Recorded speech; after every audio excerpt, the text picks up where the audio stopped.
Hey, what's up, everyone? It's Vish from the Six Rings Kane Show, doing another midweek hit here. A lot of stuff going around on campus. We're going to talk Kevin Beard. We're going to talk Jason Taylor.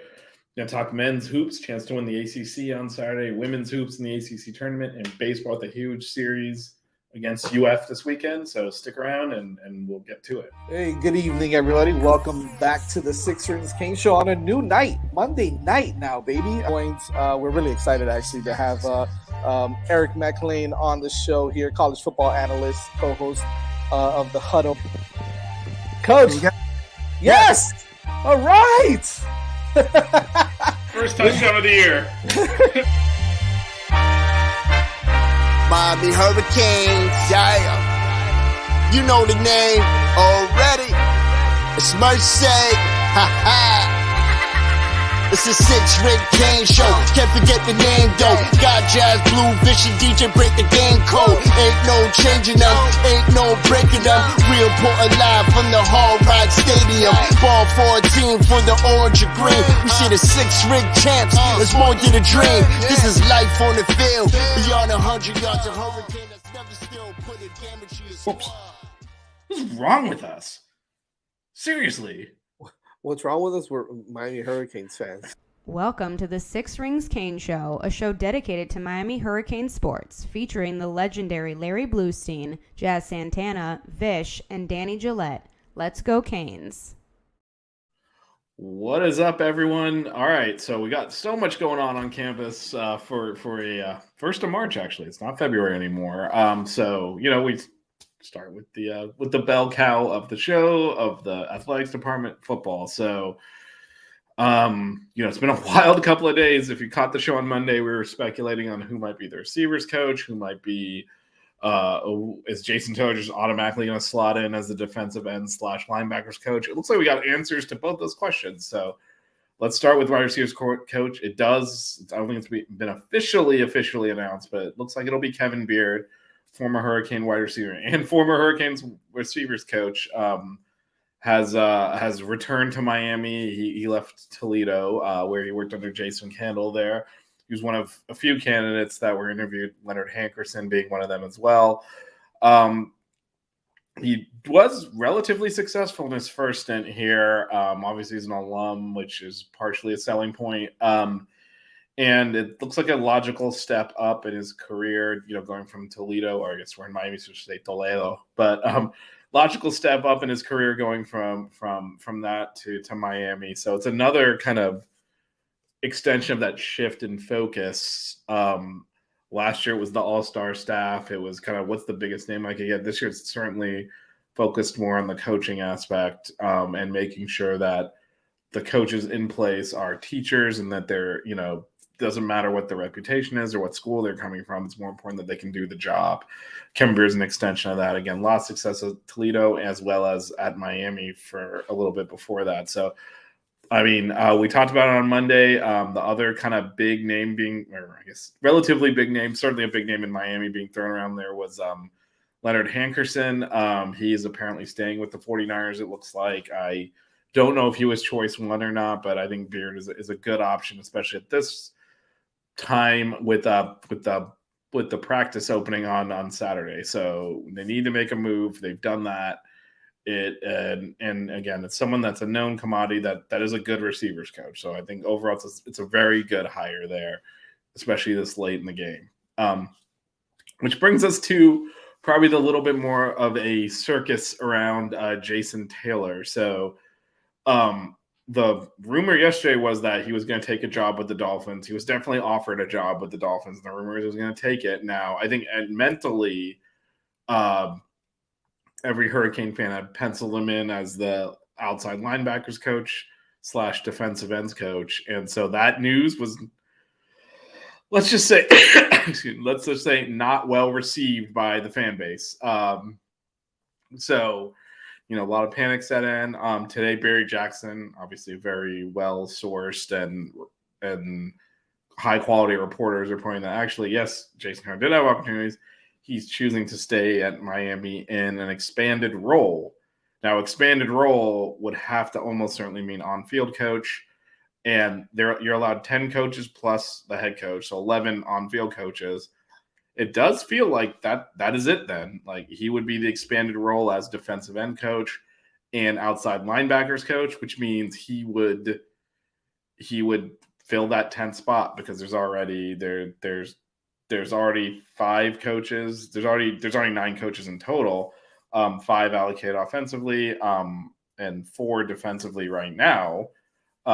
So he would be that 5th coach. Now, again, the way things are going, someone else could leave, that could open a spot up, but it does look like that will be the coaching staff right now. So Jason Taylor looks to be the last piece there. Again, he's obviously different because he's a legend in Miami. He's a Hall of Famer.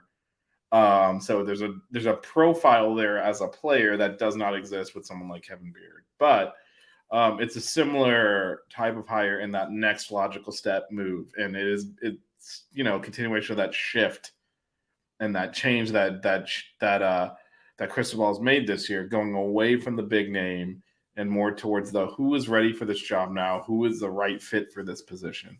From Shannon Dawson, Lance Guidry, all the way down to potentially Jason Taylor, you're seeing that move towards, all right, this guy's ready for this opportunity. Let's give it to him to step up. Versus, I think last year was definitely more focused on getting the names in there and kind of getting that momentum going, and it obviously did not work out.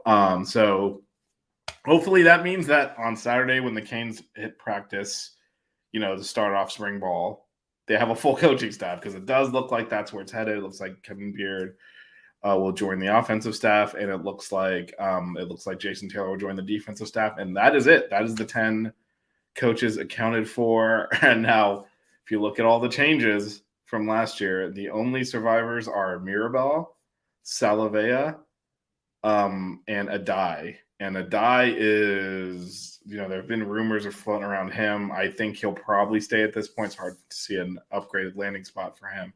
Everyone else is gone. So, you go 5-7, the team doesn't play well. You want change. You got change. Let's hope it goes better. Let's hope Cristobal 2.0 goes a lot better than last year. Speaking of Saturday, the Miami Hurricanes basketball team has an opportunity to win the ACC championship regular season. Technically, the tournament team is the ACC champion, but they have a chance to win the ACC regular season championship, which they did 10 years ago and have done only one time in school history. And obviously, they've only been in the ACC, this century, but even the Big East, the one time they won the Big East as a co-champ. So this is historic for this program. And after last weekend's debacle, which unfortunately I was on hand to witness in person, I know there's a lot of question marks and a lot of consternation. Certainly blowing a 25-point lead in the second half at home to FSU. Losing at the buzzer like that, really just let up defensively. Did not compete in the second half and turned it over a lot and really gave the game away. After that, I know it's easy to get dejected a little bit, especially after how well the first half went. But in the end, it did not affect the team's ability to win the ACC. Either way, they would have had to beat Pitt. So they go into that game with an opportunity to it's a winner wins the ACC. Pitt is in first right now.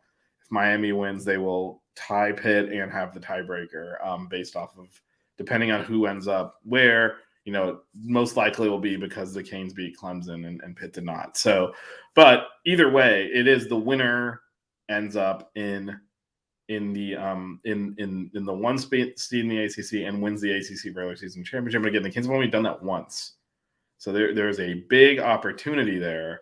And they would have had to win this game anyway. I think Saturday's loss to FSU more affects seeding, affects morale a little bit. Obviously, Nigel Pack didn't play, so there's some of that's mitigated. But big opportunity there. If they were to lose, they would most likely be the 3 seed. The only way they would be the 2 seed is if Virginia goes and loses to Louisville. In that case, the Canes would be the 2 seed. But so it's likely 1 or 3 seed for the Canes.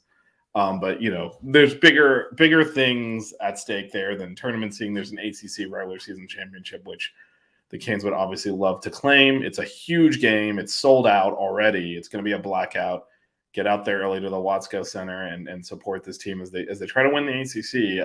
As as troubling as last week's loss was, and as much as that hurt, there's still all of the Canes' goals in front of them. Winning the ACC, winning the ACC tournament, and frankly, getting to the Final Four are all still very much in range. But there's a chance to accomplish something really special on Saturday, and if they do, I'll make this pledge to you. We will go live. I will, at least. I'll try to drag some of my co-hosts with me, but I will go live right after that show. We will celebrate that thing together, because it's not every day you win a championship. And, you got to celebrate those victories. And the Canes have the opportunity to do that on their home court in front of a blacked out crowd and celebrate that victory. Speaking of, potentially getting to the Final Four. So we did this last week. Let's take a look at potential NCAA bracketology here. Again, we are looking at the Canes here as the 5 seed right now in the East. Now, ironically, they were 5 when we looked at these projections last week. They then would have moved into 4th on that last week, because they do this is all from ESPN. They do a Tuesday and they do one at the end of the week. So they moved into 4th and then lose FSU back into 5th. So they're right where they were last week. One of the things to note, though, where this, when you get into that top 4, so you do get some location preference. They have lost that a little bit here, because they're now projected to go to Albany. There is a spot there is a bracket that will go through Orlando. And one of the things the committee will consider, if the Canes remain a 5 seed, is whether or not they deserve that essentially home court against a 4 seed. I know the Canes don't have the largest fan base. We're playing in Orlando. For example, if we swap them with San Diego State against Oral Roberts, Indiana Southern Miss, that's a home game for the Canes, relatively speaking. So, as a 5 seed, do they deserve that? They're not the highest seed there.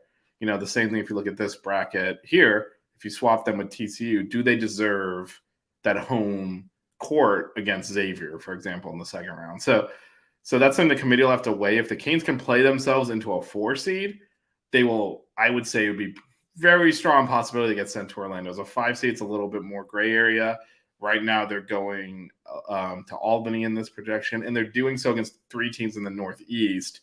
So it does become a situation where, they go essentially road games. The other thing to keep in mind here is there's a historical imperative with 5 seeds losing in the first round. I think this Canes team is too good for that. And I actually think they match up better against smaller schools because they're quick. They're not going to get, a lot of times these small schools win by generating open shots and really kind of playing small ball against bigger power conference teams, and the power conference teams aren't ready for it. The Canes aren't really susceptible to that, so I would expect that not to be a problem.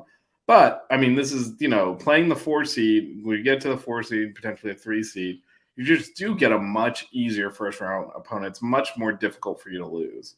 So 5 is a dangerous seed to be. And, I would obviously like their chances against Iona, but that's not, that is not a gimme. And so it does all of a sudden, get a little bit scarier there now. Obviously, if they beat Pitt on Saturday and win the ACC regular season, they turn around and win the ACC tournament. It's hard to see them not as a 4 seed. So there's still a lot to play for, but that does actually make a bit of difference, being 4 versus 5 in terms of the ease of the first round game. Because when you start getting into the 1, 2, 3, 4 seeds, not only do you get that home court potentially preference, but you start getting those automatic qualifiers that aren't as strong.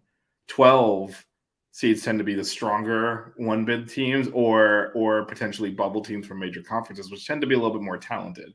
So, if you can get up into that 4 or 3 range, you start to get much easier first-round games. There's a big difference even just in this Canes quadrant here between playing Iona and playing Yale. Iona's a much better team. So, things to look out for. Game on Saturday is huge. Again, if you're heading out to the Watsco, do it early because it's sold out. Make sure you get parking, get in your seats by the tip. As the Canes try to win the ACC, yes, for the second time, they can do that on Saturday. Just sticking with hoops, women are at the ACC tournament right now in Greensboro, and their opponents are playing right now. Boston College and Georgia Tech are playing. That's the 11-14 game. The winner will play the Canes tomorrow night. The Canes will need to win that game to secure their tournament bid. If they win that, the Canes are a 6 seed. They'll then play Virginia Tech on Saturday. Virginia Tech is one of the best teams in the country, despite being the third team in the ACC. The women's is by far the best conference, the ACC. So finishing 6th was, again, a major accomplishment for the Canes women. They need one more win because they can't afford a bad loss. And the BC Georgia Tech winners, that's an 11-14 game. They can't afford that bad loss. If they get that, they should be fine if they win that game. And then, if they beat Virginia Tech, they're definitely fine. They've already beat Virginia Tech 1, and they're one of only 4 teams to do so. So looking, kind of toggling over to where the women are projected, and it's a little scary over here. They should be they finished 6th in the ACC, again, best conference in women's basketball, but they're sitting here in this last 4 buys. So what that means is that there is potential, there is risk here, and in this last 4. Essentially, if they get passed or there's bids stolen by 7 teams, which is a lot. But if you think about 2 or 3 bids get stolen, someone goes on a run, you could quickly get hairy. But there's 7 spots that teams would need to move up to push the Canes out of the tournament. But also, only 3 spots for them to have to play a play-in game, according to this projection. But they are on that line there a little bit, which is why they can't afford to lose that first game. If they do that, that's how you can tumble down. If they win that should just solidify it. It'll be a 12th win in the toughest conference in college basketball, and really, I would say cement them as one of as an invite, and probably cement them outside of the having to play a play-in game, because you don't want to have to play that extra game. Now, with that said, usually you see these last 4 buys for last 4 in as being, you can see like here, Syracuse, St. John's, that's a 12 seed. So you think, what are the Canes, an 11, maybe a 10? The Canes are actually a 9 seed. And at South Carolina, which would be the 2nd year in a row they did that. And it would be let's just say a monumental task to get to the Sweet 16. With that said, the Canes seeding is going to be very much decided not by the Canes, assuming they get in, but by the other ACC teams. The ACC is so strong and so packed in all over this tournament. And if we scroll down, you'll see this in terms of number of teams. And 9, they try to avoid ACC teams or teams from the same conference, in particular ACC in this case, of playing in the second round. So what happens is the Canes seed is, where can they put them where that won't happen? Because if you start looking at these quadrants, when you have 9 ACC teams, they're everywhere. You got Louisville sitting here. And so how do you avoid kind of like hitting them too early?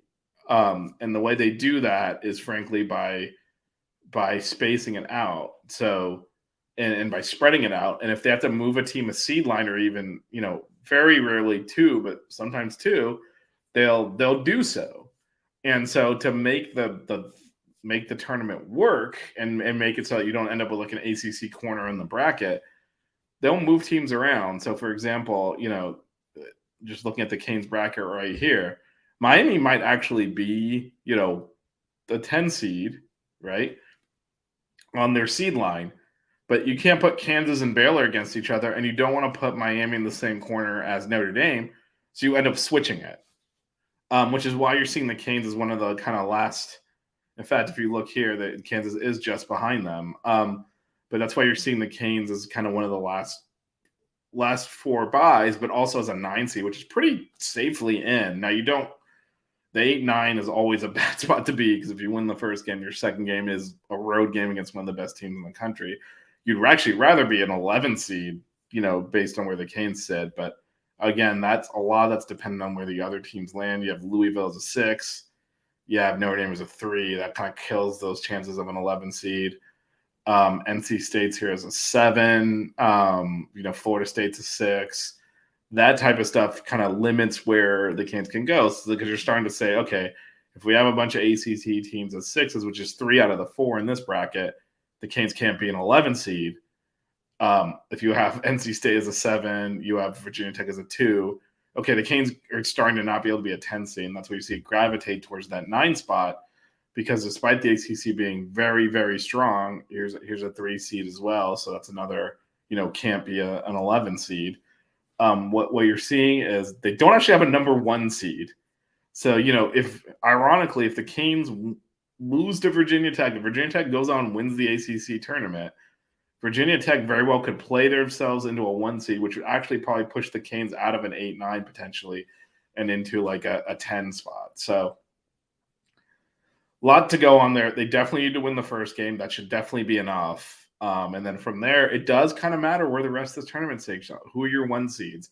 Because if the 1 seed is not from the ACC, there's a very good chance the Canes are an 8-9 game, which is, again, the worst possible seeding you can have. But we'll know more this week. Again, the Canes kick off their ACC play technically at 8 p.m. tomorrow night against the Georgia Tech Boston College winner. And the reason I say technically is they do this thing where it's 30 minutes after the previous game ends. Previous game should end around 8, so you're probably looking more about 8:30.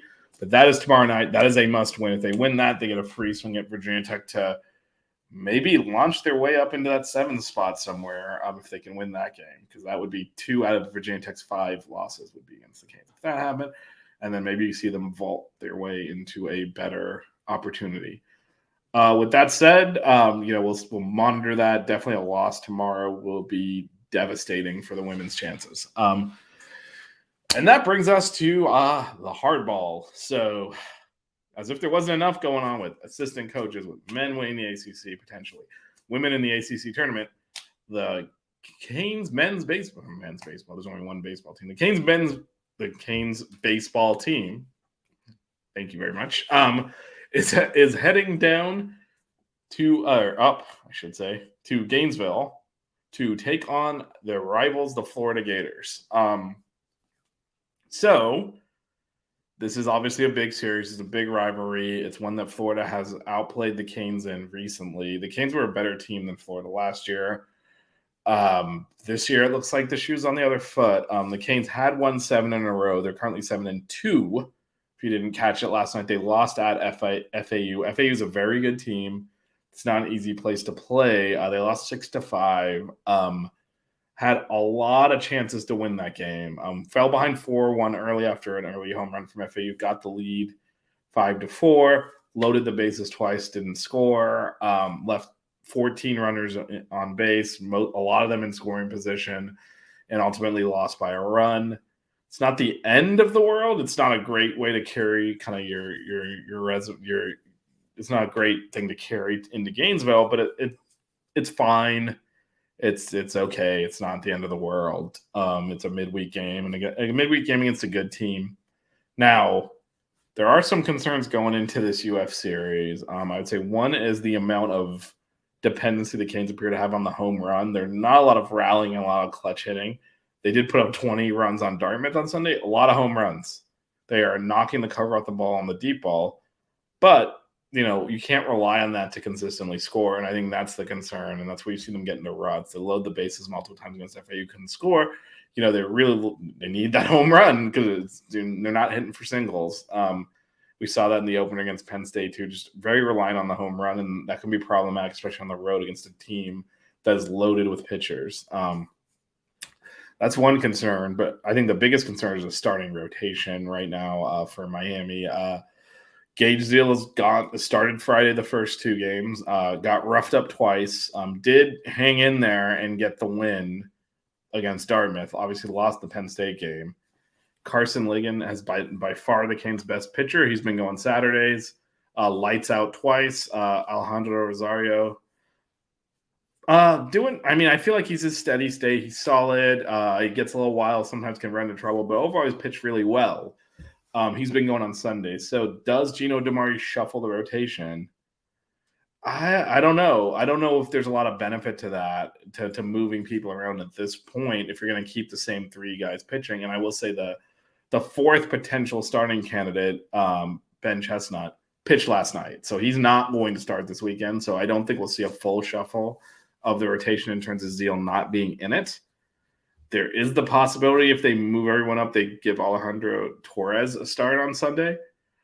He did start a midweek game previously. He is one of the Canes' top bullpen arms, but and if they're moving Zeal back to the bullpen, it might make sense to do that. I don't know that's going to happen. I would expect the same rotation we've seen, and this is going to be a tough one. This is going to be a tough one. UF is a top 10 team. They're one of the top teams in the country. They have their pitching rotation is all expected to be drafted very high. One of them, their ace was actually drafted in the second round and came back. They have the best two-way player in baseball starting on Sunday. So they're a monster of a team this year, and Canes have lost to worse UF teams than this. So this is a tall order, but it's one that's achievable because the Canes are a very strong lineup. You can look 1 to 9; they're really hitting the ball, and so they're going to have to win some high-scoring games. It feels like, and frankly, the bullpen has not been as strong as we thought it would be for the Canes either. So there's a lot of work to do here. It's a winnable series. It's a tough series up in Gainesville. It wouldn't be the end of the world losing it, but if you think about the season goals are host a regional, host a super regional, and then obviously get to Omaha, and then from there, win the championship, of course. But if you want to get to Omaha, you start by getting home postseason games, and the Canes did that last year and then blew it at home, obviously. But if you're trying to get to host, notching a road series win against Florida is a great way to do that. And so while losing a road series to UF is certainly not going to be resume ruining in any regard, there's a huge opportunity here. So we'll see how that goes. Those games are Friday, Saturday, and Sunday, and up in Gainesville. And the Canes are good enough to win this series. They're not going to be favored, but they're good enough to win it, and that's something that can supercharge the season going forward. So something to watch out for there. So over the weekend, we could potentially have the Canes women if they are able to upset Virginia Tech. If they're able to win tomorrow, they'll go against Virginia Tech Friday night. The Canes men will go for the ACC championship on Saturday night, the regular season championship, and the Canes men will be playing UF the entire weekend. If the Canes women can pull off an upset against Virginia Tech, they'll be playing through the weekend as well. They obviously made the finals last year. So just a lot of stuff going on, as well as the opening of spring practice. We'll be back Monday, Six Rings Canes show every Monday, 8:30. We'll talk to the coaching staff. It should definitely be solidified by then when practice open. We'll talk about the Canes men's hopefully winning the ACC. We'll talk about the women, their tournament prospects, and we'll look at the series in Gainesville. And then I tend to do these deeper dives midweek, a little less football focused, although we did talk some football today, and we'll kind of revisit as the Canes men will be in the ACC tournament next week. Make sure you like and subscribe to the channel. Check out our shows on Mondays at 8:30, as it says on the scroll. And like and subscribe to the channel. Check this out every week. Also, if you have questions, throw them in the comments. If there's stuff that's not time sensitive, obviously, and I'll try to address them next week. These are pre-recorded. But anyway, thanks everyone for listening. Really exciting time on campus, and we should have a very strong week for the Canes athletic program. So we'll get with you Monday. Actually, I forgot. Saturday, after the Canes win the ACC, we'll open up a stream and we'll all kind of celebrate together. Got to celebrate life's victories. So until Saturday night, thanks for checking us out. Like and subscribe to the channel. Catch us every Monday at 8:30. And as always, go Canes. The Six Ring Canes Show. Yeah. The Six Ring Canes Show. Yeah. The Six Rings Canes Show.